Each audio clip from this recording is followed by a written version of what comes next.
जय हिंद to all my respected aspirants. मैं करुण आप सभी का करुण क्लासेस के माध्यम से स्वागत करता हूं। जैसे कि आप जानते हैं, कल जो वीडियो मैंने अपलोड किया था उसमें हमने पृथ्वी पथ शाह की बात करी थी और आज हम इसी बात को आगे बढ़ाएंगे। तो आगे बढ़ने से पहले एक बार बैकग्राउंड ले लेते हैं, हमने क्या पढ़ा हुआ है, राइट।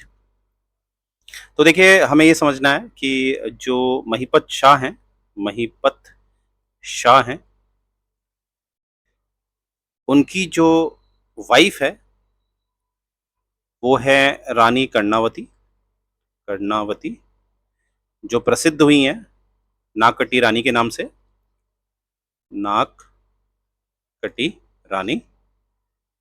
और हमें दिखता है कि जो इनका पुत्र है उस पुत्र का नाम है पृथ्वी पत शाह। और कल हमने जो चर्चा करी थी वो देखा था हमने किस तरह से कि महीपत शाह के बाद जो गद्दी पे आए हैं वो पृथ्वी पत शाह हैं, परंतु जब वो गद्दी पे बैठे हैं तो वो 7 वर्ष के हैं। जो डबराल साहब हैं उनके लेखों से हमें पता चलता है, और इसी कारण जो पृथ्वीपत शाह जो हैं, जो 7 वर्ष के हैं, जब वो गद्दी पे आएंगे तो उनके बदले उनकी जो माँ है, जो है रानी कर्णावती, वो शासन करेगी।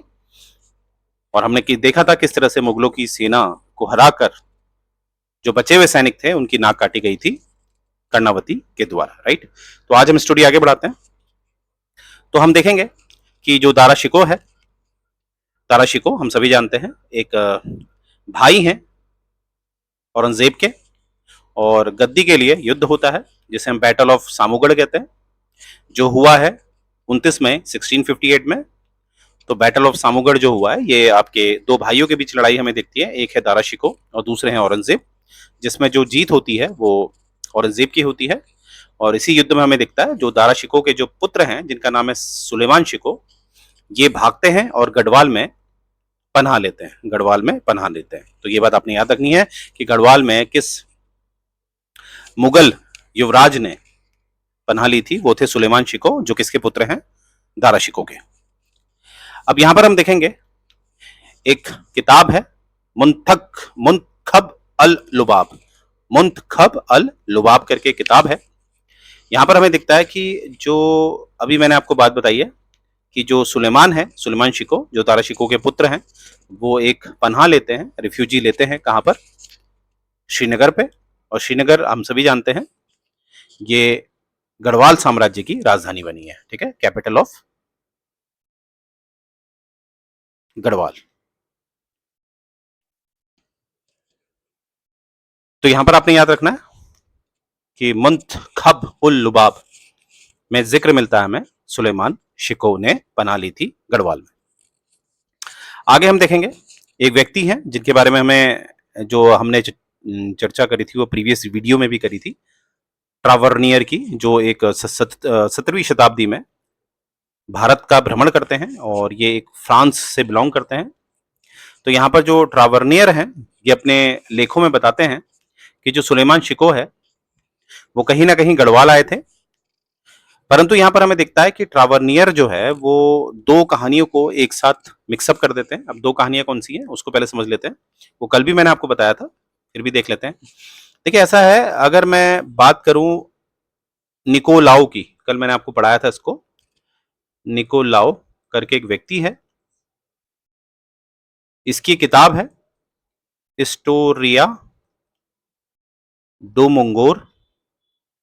तो इस किताब में हमें दिखता है कि जो निकोलो है, निकोलो बताएगा कि शाहजहां ने मुगल सेना को भेजा था, मुगल सेना को भेजा कहाँ, गढ़वाल में, क्योंकि गढ़वाल जो है वो अपने आप को स्वतंत्र घोषित करता है। तो इसी कारण शाहजहां अपनी सेना को भेजते हैं गढ़वाल में, और हमें दिखता है कि फिर लड़ाई होती है, फिर रानी कर्णावती का नाम आता है और मुगल सेना को हराती है रानी कर्णावती, और जो मुगल सेना जो हारी है उनकी नाक काटती है कौन, रानी कर्णावती। तो ये हमें जो निकोलाउ है उसके द्वारा पता चलता है। पर यहीं पर अगर बात करें हम ट्रावर्नियर की, ट्रावर्नियर ये जो फ्रांस से आया हुआ व्यक्ति है, 17वीं शताब्दी में फ्रांस से आया हुआ है, फ्रेंच ट्रैवलर है ये। ये कहीं ना कहीं जो अभी मैंने नाक कटी रानी वाली जो कहानी बताई आपको, तो नाक कटी जो कहानी है उसको ये जोड़ता है सुलेमान सुलेमान शिको वाली कहानी से, कि जो हमने देखा ही है कि दारा शिको युद्ध हारता है औरंगजेब से, तो उसका पुत्र जो है सुलेमान शिको ये गढ़वाल की तरफ आता है, और हमें दिखता है कि इस कहानी को जोड़ा जाता है नाक कटी रानी की कहानी से, किसके द्वारा? ट्रवनियर के द्वारा, राइट। तो ये बात आपने याद रखनी है। तो यहाँ पर ट्रवनियर की बात करी है, तो यहाँ पर ये आपको दिखाया जा रहा है, but he has mix the two incident. वो दो इंसिडेंट मैंने आपको बता दिए हैं, एक नाक कटी रानी और दूसरा सुलेमान शिको जो रिफ्यूजी लेता है गढ़वाल में। आगे देखते हैं, जो ट्रवनियर है वो ये बात हमें बताता है कि औरंगजेब जो है वो कहीं ना कहीं अपनी सेना को आज्ञा देता है कि वो श्रीनगर जाए, और कहीं ना कहीं जो नाकटी रानी है उससे जो सुलेमान शिको को जो पनाह दी है उन्होंने, उसको वापस लाए। तो यहां पर हमें दिखता है कि परंतु जो राजा है, राजा से यहां तात्पर्य है क्योंकि यहां पर अभी जो शासन में बैठी हैं वो अस्थायी तौर पे रानी कर्नावती बैठी हैं, जो औरंगजेब के इस आग्रह को मना कर देती है। और इसीलिए हमें यहां दिखता है कि जो औरंगजेब है जब उसका बल नहीं चलता है, क्योंकि हमने देखा कि औरंगजेब अपनी सेना को भेजेगा परंतु रानी कर्नावती उसको हरा देगी, तो हमें दिखेगा कि अब बल का इस्तेमाल नहीं करता है औरंगजेब, क्योंकि बलपूर्वक तो कुछ कर नहीं पाता है, फिर कहीं ना कहीं वो छल का इस्तेमाल करेगा। अच्छा, यहां पर ये बता रखा है कि एक ट्रांसलेटर है वीबॉल साहब हैं, वो कहीं ना कहीं जो श्रीनगर है उस श्रीनगर को जब वो ट्रांसलेट करते हैं तो वो बताते हैं कि ये श्रीनगर गढ़वाल वाला नहीं है, ये श्रीनगर आपका जम्मू एंड कश्मीर वाला है। कौन बताते हैं? वीबॉल। और वो बता रहे हैं जो ये कहानी है ये नाक कटी रानी वाली, यानी कि जो रानी कर्नावती है उसने औरंगजेब की सेना को हराया, ये सब मिथ्या है, ये सब एक काल्पनिक कहानी है। ये बताते हैं कौन? वीबॉल साहब। ठीक है, कैसे? क्योंकि ये श्रीनगर को कौन सा श्रीनगर कह रहे हैं? जो कश्मीर का कैपिटल है। पर यहां पर यह बताया जा रहा है कि जैसे हम सभी जानते हैं जो श्रीनगर है वो कहीं ना कहीं गढ़वाल का राजधानी बना है, जो राजा जयपाल ने 1358 में बनाया था, जैसे हम ऑलरेडी पढ़ चुके हैं इसमें। और अगर इसको हम तुजुके जहांगीरी में देखें, उसमें भी श्रीनगर का जिक्र हुआ है, और तुजुके जहांगीरी में भी हमें दिखता है कि श्रीनगर को गढ़वाल की राजधानी माना गया है। तो इन आधारों पे ये कहा जा सकता है कि जो वी बॉल साहब हैं, जो ये आपने देखे वी बॉल साहब हैं, जो कहीं ना कहीं इस नाककटी रानी वाली बात को जो मिथ्या बता रहे हैं, या जो रानी कर्नावती ने औरंगजेब की सेना को हराया उसको मिथ्या बता रहे हैं, वो कहीं ना कहीं गलत साबित होता है, राइट। यानी कि कहानी जो है रानी कर्नावती की वो बिल्कुल सत्य है। अब यहीं पर हम देखेंगे जो निकोलाओ मनुसी है, उन्होंने भी कहीं ना कहीं अपने जो किताब है, ये आप देख रहे होंगे स्टोरिया डो मोगोर जो किताब है इनकी, उसमें श्रीनगर का वर्णन किया है, और ये भी बताया है कि ये गढ़वाल जो साम्राज्य है उसकी राजधानी है, राइट। तो इसीलिए जो ए बॉल ने जो ट्रांसलेट किया था उसको कहीं ना कहीं गलत साबित ठहराया जा रहा है, राइट। यानी कि ये कहानी सत्य है। आगे देखते हैं, मुंतखब उल लुबाब में ये स्पष्ट बता रखा है कि जो सुलेमान शिको है उसने कहीं ना कहीं एक पनाह ली थी, कहां? गढ़वाल में। और इसी बात को जो ये सुलेमान शिको ने जो पनाह ली है गढ़वाल में, इस बात को कहीं ना कहीं सपोर्ट किया जाता है बर्नियर के द्वारा भी, मनुसी के द्वारा भी। मनुसी वही हैं जिनका नाम है निकोलाओ मनुसी, और डॉक्टर कानूंगो के द्वारा। काफी प्रसिद्ध लेखाकार हैं, साहित्यकार हैं, कौन? डॉक्टर कानूनगो। तो सभी जो साहित्यकार हैं, चाहे वो पश्चिमी हो चाहे वो भारत के ही हो, उन्होंने इस बात को माना है कि सुलेमान शिको ने पनाह ली है, कहां? गढ़वाल में। अब यहां पर हम देखेंगे जो मनुसी है, अगेन एल से, कि स्टोरिया डो मोगोर किसने लिखी है? निकोलाओ मनुसी ने। ठीक है, तो यहां पर ये मनुसी साहब बताते हैं कि कहीं ना कहीं जो राजा गढ़वाल है वो कहीं ना कहीं थोड़ा सा हट्टी, यानी कि थोड़ा इगोइस्ट है, क्योंकि यहां पर आप देखेंगे एक राजा जयसिंह का नाम आ रहा है, और ये राजा जयसिंह वही प्रतीत होते हैं जो राजा स्वय सिंह है, राजा स्वय जयसिंह जो है, जो अंबेर के राजा हैं, वही प्रतीत होते हैं राजा जयसिंह, क्योंकि जो इनका समयकाल है वो बिल्कुल मैच खाता है महिपत शाह, रानी कर्णावती और पृथ्वीपत शाह के जो कार्यकाल है उससे बिल्कुल मेल खाता है। किसका? राजा सवाई जयसिंह का। तो ये राजा जयसिंह, राजा सवाई जयसिंह ही है, अंबेर के राजा हैं ये। एक्चुअली क्या है कि जो राजा जयसिंह है, इन्होंने कहीं ना कहीं जो एक आधिपत्य होता है, जो सोवरेनिटी है, आधिपत्य जो है वो कबूल कर लिया है मुगलों का, मुगल्स का। और आप सभी जानते हैं मुगल्स में इस समय सबसे जो भयानक या भयंकर व्यक्ति है जिसका नाम है औरंगजेब, जो 1658 से लेकर 1707 तक गद्दी में बैठेगा। तो इसीलिए इसके प्रकोप के कारण सभी लोग आसपास के काफी राजपूतों ने अपना आधिपत्य या अपनी जो आजादी है उसको कहीं ना कहीं कॉम्प्रोमाइज कर लिया था। तो हमें दिखता है कि कहीं ना कहीं जो अंबेर का जो राजा है, राजा सोई जय सिंह, उसको हमें दिखता है कि औरंगजेब कहीं ना कहीं एक आदेश देता है कि वो जो गढ़वाल का राजा है उससे कहे कि वो सुलेमान शिको को हमारे हवाले करें। तो यहां पर इसीलिए हमें जयसिंह का नाम दिख रहा है। तो जयसिंह जो है वो कहीं ना कहीं हमें दिखता है कि एक औरंगजेब की मदद करेगा और गढ़वाल के जो राजा हैं उनसे आग्रह करेगा कि आप क्या करिए, सुलेमान शिको को वापस करिए। तो यहां पर देखेंगे कि जो औरंगजेब है, बल तो उसका नहीं चला, जैसे कि मैंने बताया था उसने सेना भेजी थी, फिर भी जो रानी कर्णावती है उसने सेना को हराया और उनकी नाक काटी। यहाँ पर ये बात डॉक्टर कानूंगो जो साहब हैं, जो साहित्यकार हैं, देखिए किताब देखिए हिस्ट्री ऑफ जाट लिखी है इन्होंने। इनका नाम है कालिका रंजन कानूंगो, के आर कानूंगो कहा जाता है इनको, या डॉक्टर कानूंगो। इनका भी जो मत है वो इस बात पे ये सहमत है कि जो जयसिंह है वो कहीं ना कहीं गढ़वाल के राजा से जो आग्रह करते हैं कि तुम सुलेमान शिको को, औरंगजेब को समर्पित कर दीजिए, परंतु जो गढ़वाल का राजा है वो इस बात से बिल्कुल सहमत नहीं है। अब ध्यान से समझने वाली बात है कि यहाँ पर गढ़वाल का राजा कौन है।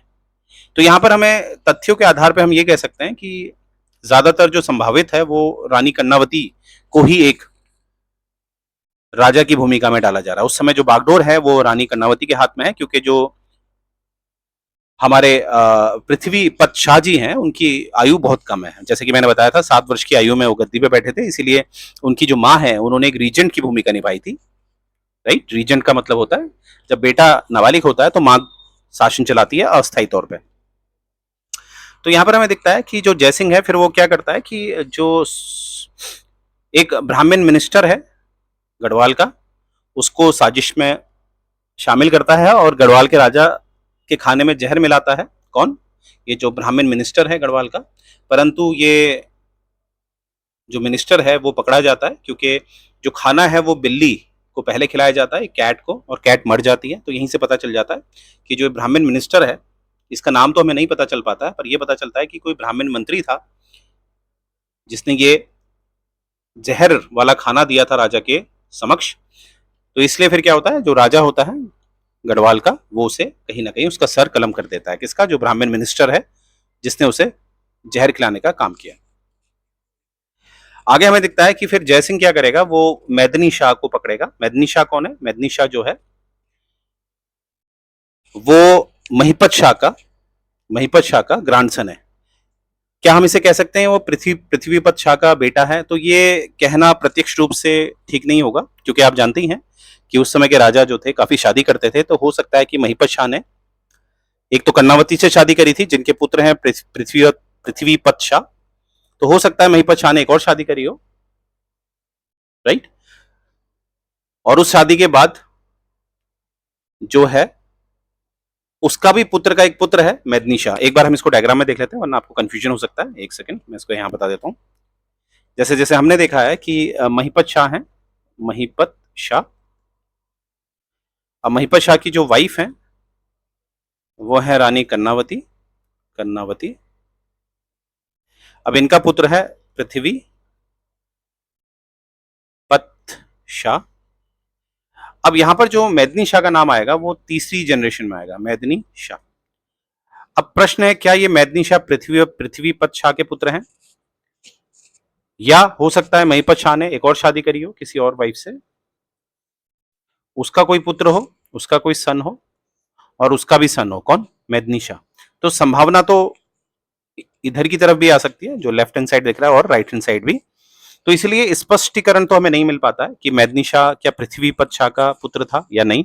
बस इतना समझ में आता है, इतना हमें पता चलता है अभिलेखों से, कि कहीं ना कहीं मेदनी शाह ने गद्दारी करी, मेदनी शाह ने गद्दारी करी, राइट। तो यहां पर हमें देखेंगे बाद में जो जयसिंह है, अब वो कहीं ना कहीं मेदनी शाह को प्रभावित करेगा अपना उद्देश्य हासिल करने में। उद्देश्य मतलब सुलेमान शिकोह को औरंगजेब को समर्पित करने के लिए। तो कहीं ना कहीं हमें दिखता है मेदनी शाह जो है वो कहीं ना कहीं रिवोल्ट करेंगे अपने फादर के अगेंस्ट। तो यहां पर ये इस स्टोरी के हिसाब से हमें क्या समझ में आ रहा है कि मेदनी शाह किसके पुत्र हैं, पृथ्वी पत शाह के, ठीक है। जैसे कि मैंने आपको बताया था अलग अलग स्टोरी हमें दिखती है, तो इस स्टोरी के अनुसार क्या है, हमें दिख रहा है कि मेदनी शाह जो है अपने पिता यानी कि जो पृथ्वी पत शाह है उनके विरुद्ध क्या करेगा, कहीं ना कहीं आंदोलन छेड़ेगा। और कौन इसको भड़काएगा, जयसिंह। अंत में हमें दिखता है कि जो पृथ्वीपत शाह है वो कहीं ना कहीं दबाव के कारण, क्योंकि हर जगह से दबाव होता है, लोकल जितने भी आसपास के जो राजपूत हैं, जो जाट हैं, वो कहीं ना कहीं दबाव बना रहे हैं कि सुलेमान शिकोह को वापस किया जाए। और जो जनता है गढ़वाल की वो भी अननेसेसरी कोई भी प्रेशर नहीं लेना चाहती है, क्योंकि फिर पूरी मुगल सेना आ जाएगी। इसलिए हमें अंत में दिखता है कि जो सुलेमान शिकोह है उसको सरेंडर कर दिया जाता है औरंगजेब के लिए, लगभग अराउंड 1660 के आसपास, ठीक है। तो हम देख रहे हैं कि 1658 में औरंगजेब गद्दी पे बैठा है, तो लगभग 2 सालों के अंदर हमें यह भी पता चलता है कि औरंगजेब को सुलेमान मिल जाता है। तो यहां पर हमें क्या दिखता है कि according to doctor Kanoongo, Aurangzeb के समक्ष सुलेमान को लाया जाता है 5 जनवरी 1661 को, ठीक है। ये एक डेट दे रखी है, ये हमारे डॉक्टर कानूंगो के द्वारा पता चलती है, राइट। अब देखिए एग्जाम में कभी आपसे कोई डेट नहीं पूछने वाला, क्योंकि देखिए हर इतिहासकार अलग अलग रिसर्च करता है, तो अलग अलग डेटा आता है। ज्यादातर क्वेश्चन आपके वही बनते हैं जहां पर सभी जितने भी इतिहासकार हैं वो एक बात से सहमत होते हैं, क्योंकि आप देख रहे होंगे एक बात तो तय है कि सुलेमान शिकोह गढ़वाल में आया था एज अ रिफ्यूजी बन के, राइट। और ये भी तय है कि अंत में हमें दिखता है कि सुलेमान शिकोह को वापस कर दिया जाता है, किसको, औरंगजेब को। तो इस तरह के आपके क्वेश्चन बनते हैं कि कौन सा जो व्यक्ति है जिसने रिफ्यूजी लिया था गढ़वाल में, तो आप उसका आंसर कहां टिक करके आएंगे, सुलेमान शिकोह। तो आगे देखते हैं जो बर्नियर साहब हैं वो कहते हैं कि जो दारास फैमिलीज, यानी कि यहां पर किसकी बात हो रही है, जो दारा शिकोह है, जो भाई है औरंगजेब का, उसका पुत्र है सुलेमान शिकोह। तो बर्नियर ने ये बात लिखी है, सुलेमान शिकोह को उसने इस तरह से लिखा है, और उसने ये भी लिखा है कि जो वो है श्रीनगर में गया है, यहां पर ऐसे प्रोनाउंस किया उसने, किसने, बर्नियर है। तो यहां से हमें पता चलता है कि बर्नियर से भी हमें पता चलता है कि जो सुलेमान शिकोह है वो श्रीनगर में रिफ्यूजी बन के रहा था। तो इसीलिए मैंने कहा था इस बात से हम सहमत हैं कि जो सुलेमान शिकोह है उसने एक पनाह ली थी गढ़वाल में। अब आगे दिखता है कि जैसे एक जयसिंगो है, वो बताता है कि कहीं ना कहीं हमें दिखता है कि औरंगजेब ने क्या किया था, पहले तो काफी धमकाया था, परंतु हमें दिखता है कि जो राजा है वो नहीं डरा। परंतु हुआ क्या कि जो राजा है फिर वो आसपास के जो राजा थे, नेबरिंग राजास थे, उनके दबाव के कारण और कहीं ना कहीं खुद की जनता के दबाव के कारण हमें दिखता है कि लास्ट में जो रक्षा का संकल्प लिया हुआ था, किसकी रक्षा का, सुलेमान शिकोह की रक्षा का जो संकल्प लिया था राजा ने, गढ़वाल के राजा ने, अब वो उसको नहीं निभा पाएगा। इसीलिए हमें दिखता है कि 1660 के आसपास हमें दिखता है कि सुलेमान को वापस कर दिया जाता है औरंगजेब को। और यहां पर देखिए पिक्चर में देखिए क्या लिखा है कि Aurangzeb made Sulaiman Shikoh drink opium and get him killed, यानी कि ओपियम आप जानते ही हैं नशे का पदार्थ होता है, अगर ओवरडोज हो जाए तो आदमी की मृत्यु हो जाती है। तो हमें ये दिख रहा है कि औरंगजेब सुलेमान शिकोह से कहते हैं कि तुम ये ओपियम पियो, और उसके पश्चात हमें दिखता है कि सुलेमान शिकोह की मृत्यु हो जाती है। तो यहाँ पर जो बर्नियर साहब हैं, यहाँ पर जो बर्नियर साहब ये बात का जिक्र नहीं करते हैं कि सुलेमान शिकोह को किस तरह से, कैसी स्थिति में उसको सरेंडर करवाया गया था, इस बारे में कोई जिक्र नहीं करते हैं, कौन, बर्नियर साहब। बस इतना श्योर है कि जो हमें दिखता है कि जो राजा है जिस पे दबाव हुआ है, जिस दबाव के कारण राजा ने, गढ़वाल के राजा ने सुलेमान शिकोह को वापस किया है औरंगजेब के लिए, तो वो राजा है पृथ्वीवत पृथ्वीपत शाह, माफ कीजिएगा, पृथ्वीपत शाह, क्योंकि मैंने कहा था ना थोड़ा कंफ्यूजन है कि कंफ्यूजन ये होता है, कभी लगता है राजा कौन है, क्योंकि एक समय में तो हमें दिखता है कि रानी कर्णावती एक राजा की भूमिका निभा रही है, क्योंकि पृथ्वीपत शाह काफी छोटे हैं, परंतु यहाँ पर हमें बर्नियर से ये साफ पता चल रहा है कि लौटाने वाला जो राजा है वो है आपका पृथ्वीपत शाह। तो हम कह सकते हैं कि अब तक पृथ्वीपत शाह काफी बालिग हो चुका है, ठीक है, और उसने अपना शासन अपनी बागडोर में ले लिया। और हमें यहां भी दिखता है कि जब ये सुलेमान शिको को सरेंडर किया गया, तब वहां पर हमें दिखता है जो पृथ्वीपत शाह है वो श्रीनगर में नहीं था, यानी कि वो अपनी कैपिटल से दूर था। अब यहां पर देखिए कि यहां पर जो बर्नियर की बात बताई गई है कि बर्नियर ने जो भी बता रखा है, क्योंकि वही बात मैंने बताई है आपको कि जो आसपास के राजा थे वो कहीं ना कहीं दबाव डाल रहे थे पृथ्वीपत शाह पे कि वो वापस करें, और इसीलिए हमें दिखता है एक और वाक्य हमें दिखता है कि वॉल्टन साहब के अनुसार, जो हमारे एच.जी. वॉल्टन है जिन्होंने अल्मोड़ा गैजेट लिखी है 1911 में, ये बात आपने याद रखनी है कि अल्मोड़ा गैजेट किसने किसने लिखी है, अल्मोड़ा गैजेट किसने लिखी है 1911 में, एच.जी. वॉल्टन ने। क्वेश्चन पूछे जाते हैं एच.जी. वॉल्टन ने, तो यही है वॉल्टन साहब, ये कहते हैं कि जो पृथ्वीपत शाह है, इसी समय में हमें दिखता है कि जो कुमाऊं का जो शासक है राजा बाज बहादुर, वो कहीं ना कहीं गढ़वाल साम्राज्य के अगेंस्ट लड़ता है। किसकी तरफ से लड़ता है राजा बाज बहादुर? वो लड़ता है खलील उल्लाह की, क्योंकि मैंने आपको बताया था कि कहीं ना कहीं हमें दिखता है कुछ युद्ध हमें दिखते हैं कुमाऊं और गढ़वाल के मध्य, तो इसमें हम देख पा रहे हैं कहीं ना कहीं पृथ्वीपत शाह और राजा बाज बहादुर की आपस में लड़ाई हुई है, एक तरफ चंद वंश, एक तरफ परवार वंश, ठीक है, एज पर एच.जी. वॉल्टन। तो यहां पर देखिए ये बताया जा रहा है कि ये संभावित हो सकता है कि जो चंद शासक जो है, जो बाज बहादुर है, वो कहीं ना कहीं अटैक कर रहा है, तो ये लड़ाई गढ़वाल के बॉर्डर में हुई होगी। गढ़वाल का बॉर्डर से मेरा तात्पर्य है कुमाऊं और गढ़वाल का बॉर्डर। और इस समय में दिख रहा है कि जो अब ये बॉर्डर में लड़ाई हो रही है, तो इसीलिए हमें दिखता है कि इस लड़ाई के लिए जो पृथ्वीपत शाह है वो लड़ाई में गए होंगे, इसीलिए हमें दिखता है वो श्रीनगर में नहीं है इस समय, ठीक है, क्योंकि हमें अभी देखा था कि पृथ्वीपत शाह जब सुलेमान शिको की सरेंडर किया जा रहा है, तो उस समय राजधानी में नहीं है कौन, पृथ्वीपत शाह। तो यहां से हमें आंसर में मिल रहा है, क्योंकि इस समय बाज बहादुर जो हैं, जो चंद शासक है, उन्होंने आक्रमण कर रखा है, तो ये लड़ाई हो रही है बॉर्डर में, गढ़वाल और कुमाऊं के बॉर्डर में, इसीलिए जो राजा है वो अभी अपनी राजधानी में नहीं रहेगा, वो एक युद्ध भूमि में होगा, तो इसीलिए पृथ्वीपत शाह कहाँ है, युद्ध में, बॉर्डर में है। तो इसीलिए हमें दिखता है कि फिर जो पृथ्वीपत शाह है वो कहीं ना कहीं श्रीनगर की तरफ अपनी कूच करेंगे, बढ़ेंगे, राइट। आगे हमें दिखता है कि moreover it seems that Medni Shah जो है वो कहीं ना कहीं गढ़वाल से भाग गया है, क्योंकि उसने गद्दारी करी है, क्योंकि उसे डर था कि उसे मृत्यु दंड दे दिया जाएगा, इसीलिए जो है मेदनी शाह जो पुत्र है पृथ्वीपत शाह का, वो भाग जाता है, और ये भाग के कहाँ जाता है, श्रीनगर से दिल्ली चला जाता है। और हमें दिखता है कि जो मेदनी शाह है उसकी मृत्यु हो जाती है 1662 में। अब 1662 हम समझ रहे हैं कि क्योंकि 1658 से लेकर 1707 तक औरंगजेब बैठा हुआ है दिल्ली में, तो हम कहेंगे कि औरंगजेब के ही समय पर मेदनी शाह की मृत्यु होती है। और औरंगजेब क्या करेगा, इसी मृत्यु के उपलक्ष्य में एक फरमान जारी करेगा। फरमान जारी करेगा किसके किसके लिए जारी करेगा, पृथ्वीपत शाह के प्रति, क्योंकि आपको पता है कि बेटे की मृत्यु हुई है, बेटे का नाम है मेदनी शाह, तो जो फरमान जारी किया जाएगा वो पिता के उपलक्ष्य में किया जाएगा। पिता कौन है, पृथ्वीपत शाह। अब ये फरमान में लिखा गया है कि इस तरह से कि जो पृथ्वी सिंह के नाम पे ये फरमान है औरंगजेब की तरफ से कि उनके पुत्र की मृत्यु हो गई है, और उनको काफी एक रोब ऑफ ऑनर दिया जा रहा है, एक तरह का एक कपड़ा होता था जिसमें ऑनर के लिए दिया जाता था। तो इस तरह की बातें इसमें लिखी हैं, ये एग्जैक्ट फरमान की कोडिंग है, राइट।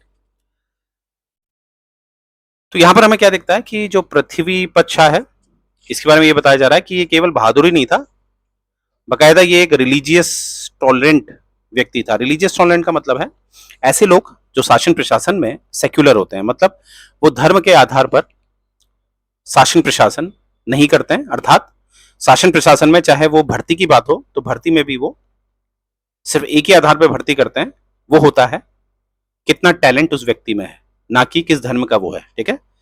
तो जब भी कोई राजा जो होता है, जब वो रिलीजियस टॉलरेंट होता है, तो आपको दिखेगा अगर वो एक हिंदू व्यक्ति है, हिंदू राजा है, तो उसके क्षेत्र में आपको अन्य धर्म के जो जुड़े हुए संस्थान हैं, जैसे अगर मैं मुस्लिम बोलूं तो मस्जिद, क्रिश्चियन बोलूं तो चर्च, तो इस तरह के जो संस्थान है वो हमें बनते हुए दिखते हैं। तो यहां से हमें क्या दिख रहा है, जो पृथ्वीपत शाह है वो एक रिलीजियस टॉलरेंट व्यक्ति है। तो इसीलिए हमें दिखेगा कि पृथ्वीपत शाह के शासन के दौरान श्रीनगर में चर्च बने हैं। तो आपसे ये क्वेश्चन पूछा भी गया है कि किस गढ़वाल शासक के दौरान श्रीनगर में चर्च बनाए गए थे, तो याद रखिएगा वो है पृथ्वीपत शाह। ये बात हमें कहां से पता चलती है, मकलागान करके एक हिस्टोरियन है, उन्होंने ये तथ्य रखा है कि जो पृथ्वीपत शाह है उन्होंने फादर सेशेशी, अब हो सकता है ये प्रोनाउंसिएशन मैं गलत कर रहा हूं, पर याद रखिएगा जो फादर सेशेशी हैं उनको आज्ञा दी कि वो श्रीनगर में चर्च बना सकते हैं।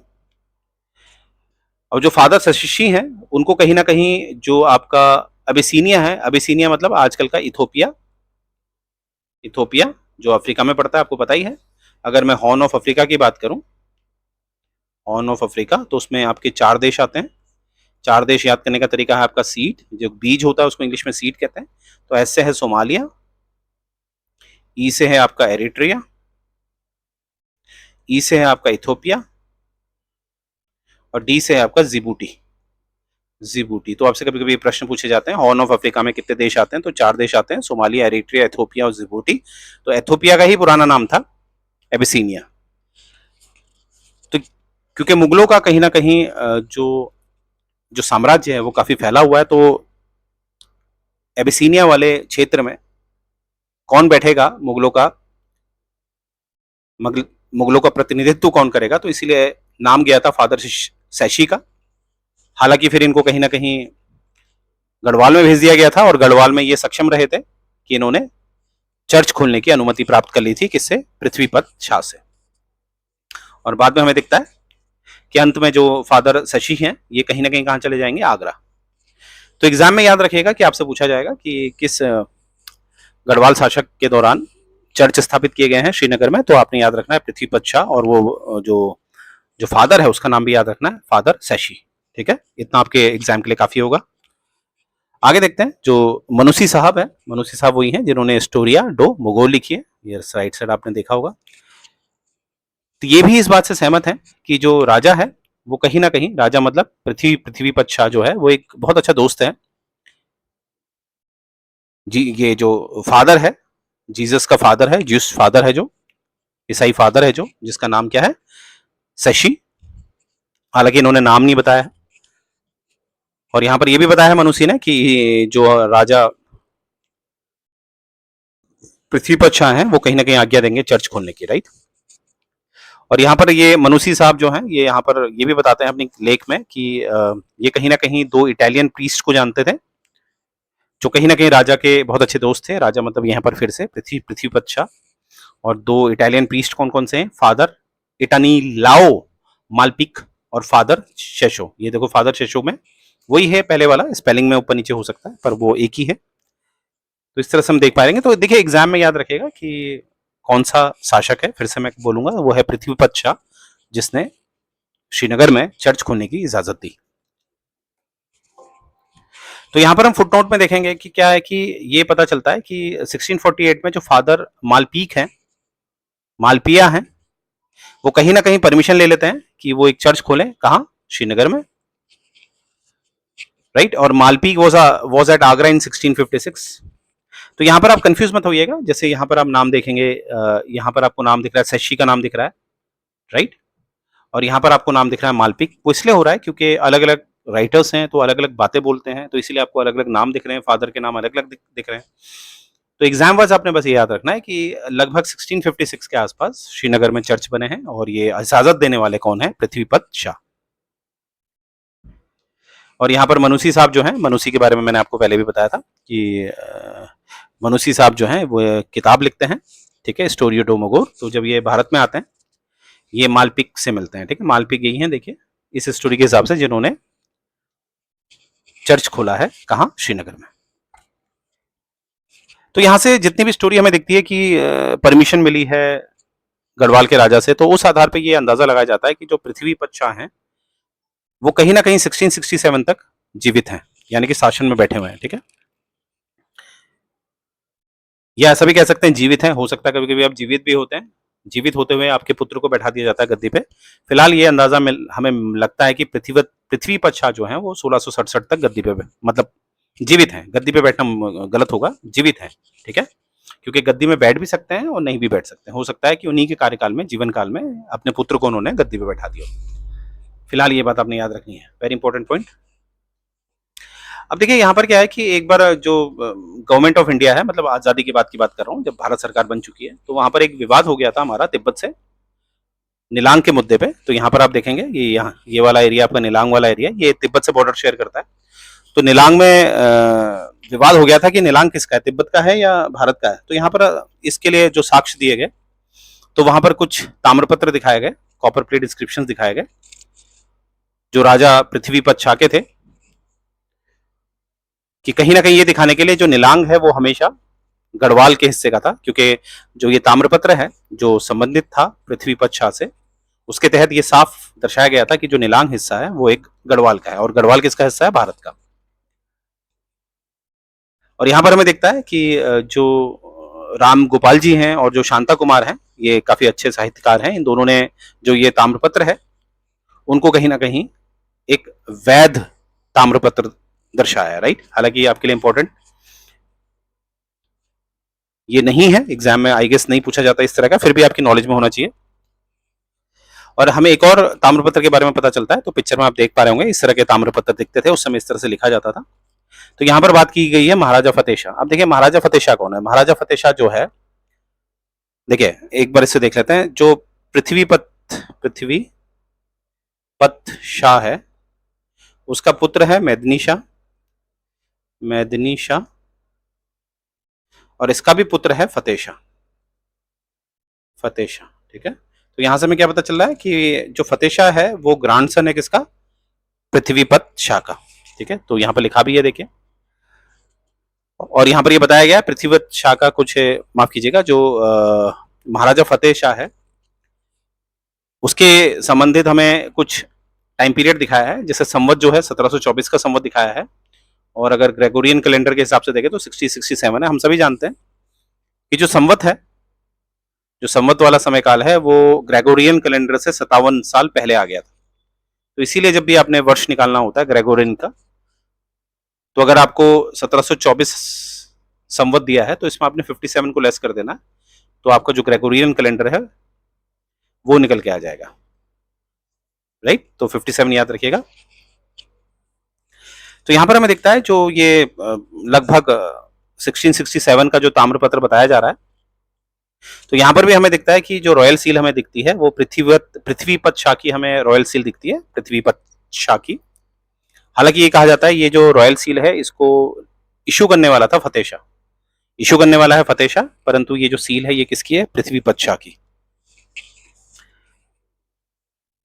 अब हमें ये भी पता चलता है कि एक एक एक एक पुरोहित है जिसका नाम है बालकनाथ, और ये कहाँ के हैं, ये हैं आपके गोरखनाथ केव के, जो कि श्रीनगर में है। याद रखिएगा बालकनाथ कहाँ के, गोरखनाथ गुफाओं के, श्रीनगर के। तो यहां पर हमें क्या दिखता है कि जो ये ताम्रपत्र आपको बताए जा रहे हैं ऊपर, जो दूसरे ताम्रपत्र हमें मिले हैं, ये कहीं ना कहीं बालकनाथ के बारे में हमें दर्शाते हैं, और ये भी बताते हैं कि ये जो ताम्रपत्र हैं ये असल में एक भूदान था जो बालकनाथ को दिया गया था। क्योंकि आप जानते ही हैं उस समय क्या होता था, जो राजा महाराजा होते थे वो ब्राह्मण्स को, पुरोहितों को काफी जमीनें दान पे दिया करते थे, राइट। तो यहां पर याद रखेगा कि एग्जाम वाइज ये बहुत इंपॉर्टेंट है कि बालकनाथ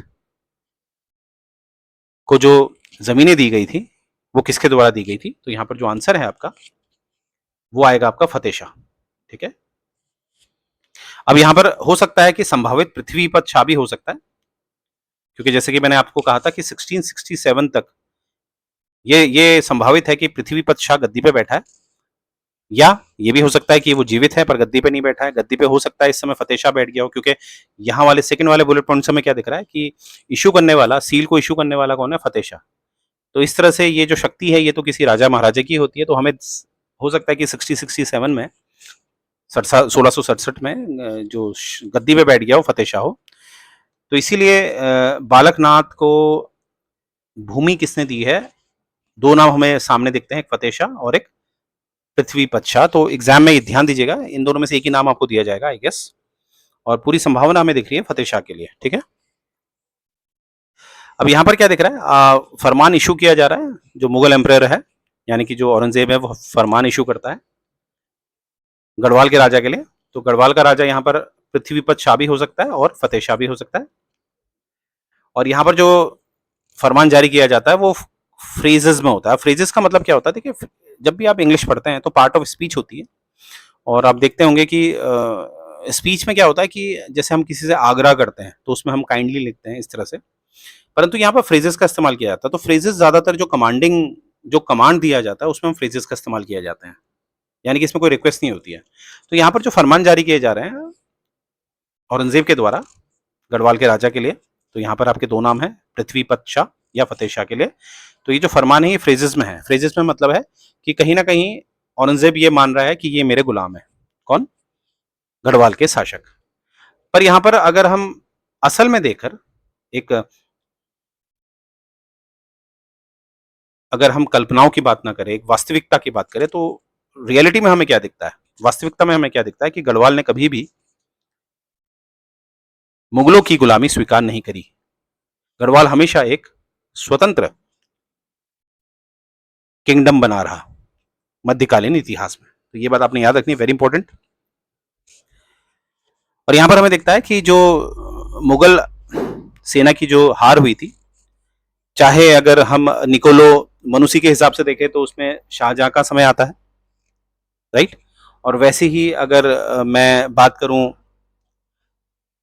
ट्रावर्नियर की, तो ट्रावर्नियर जो साहब हैं वो औरंगजेब के समय को डाल देते हैं कि रानी नागकटी जो है औरंगजेब के समय में है। तो क्वेश्चन ये है इंपॉर्टेंट कि हमें ये समझना है कि दो बातें तो सत्य हैं। एक बात ये सत्य है कि सुलेमान शिको ने रिफ्यूजी ली थी गढ़वाल में, और दूसरी बात ये सत्य है कि जो रानी कर्णावती है उसने कहीं ना कहीं मुगल सेना को हराया और जो हारे वाले सैनिक थे उनकी नाक काटी। ठीक है, अब ये जरूरी नहीं है कि ये सत्य हो कि दोनों घटनाएं एक सी हैं, क्योंकि जो ट्रावर्नियर है, जो एक फ्रेंच फिलोसफर, माफ करना, फ्रेंच ट्रेवलर जो है, जिसने कहानी को मिक्सअप कर रखा है कि सुलेमान शिको की वजह से जब वो भारत में आया था रिफ्यूजी बन के, तो उसको जब वापस लेने के लिए सेना भेजी गई तो नाक काटी गई है। तो ये दो कहानी को जोड़ा गया था ट्रावर्नियर के द्वारा, और निकोलो मनुसी ने अलग बात बताई थी। उसने कहा था कि शाहजहां ने भेजा था क्योंकि गढ़वाल के जो राजा हैं वो स्वीकार नहीं कर रहे थे मुगलों की गुलामी।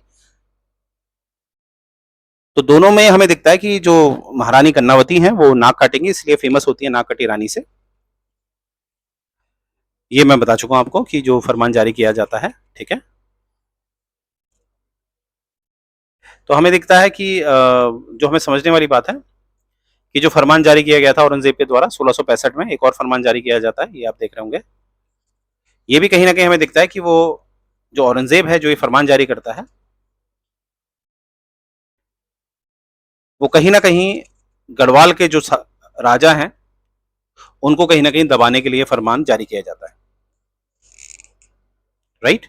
क्योंकि हम सभी जानते हैं कि कुमाऊं के जो शासक हैं, जो चंद शासक हैं, वो कहीं ना कहीं मुगलों से बनाकर चलते हैं। कहीं ना कहीं हम कह सकते हैं उन्होंने मुगलों की गुलामी स्वीकार कर ली थी, परंतु गढ़वाल वाले नहीं कर पा रहे थे, राइट।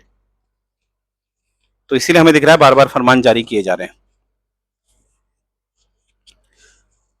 तो यहाँ पर एक बात बताई जा रही है कि जो राजा पृथ्वीपत शाह है वो एक ग्रेट बिल्डर भी है। एक और रूप दिखाया जा रहा है, काफी अच्छे इंफ्रास्ट्रक्चर दिखेंगे हमें। इन्होंने पृथ्वीपुर बनाया है जो आपके दून वैली में बसा हुआ है। ठीक है, दून घाटी में बसा हुआ है पृथ्वीपुर। तो याद रखिएगा ये किसने बनाया है? ये पृथ्वीपत शाह ने बनाया है।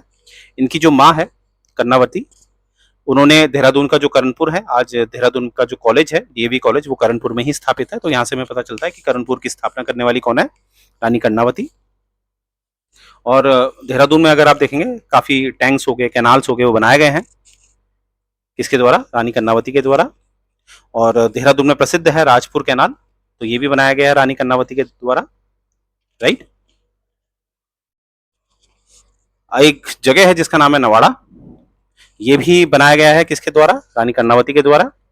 और हमें जीआरसी विलियम साहब बताते हैं कि जो आजू कुंवर है वो एक पति हैं किसके, आजू कुंवर किसके पति हैं, ये पति हैं कर्णावती के। जो जो जो गलत बता दिया गया था, ये बात याद रखेगा कि आजू कुंवर को जो है कर्णावती का पति बता दिया गया था। ये बताया गया था एटकिंसन के द्वारा, माफ कीजिएगा मैंने जीआरसी विलियम बोल दिया था। याद रखेगा कि जो आजू कुंवर है इनको पति बोल दिया था किसका, कर्णावती का, जो एक बहुत बड़ी मिस्टेक थी एटकिंसन के द्वारा। ठीक है, एटकिंसन का नाम पहले भी आया है, आप देखिएगा, क्योंकि जो रानी कर्णावती है उनके जो पति हैं उनका नाम है महिपत शाह, राइट। और जो जीआरसी विलियम है वो आजू कुंवर के बारे में बात करते हैं, जो एक नवाड़ा के गवर्नर है, नवाड़ा के गवर्नर हैं। और एटकिंसन साहब क्या कर रहे हैं, आजू कुंवर को पति बता रहे हैं रानी कर्णावती का, जो बिल्कुल गलत बात है। तो मुझे उम्मीद है ये डेटा तो आपको ये बहुत इजी लगेगा और आपको एग्जाम वाइज जरूर इसको समझना है, तभी आपके क्वेश्चन अटेम्प्ट हो पाएंगे, राइट। तो यहीं से मैं सेशन एंड करने जा रहा हूँ। जय हिंद गाइस।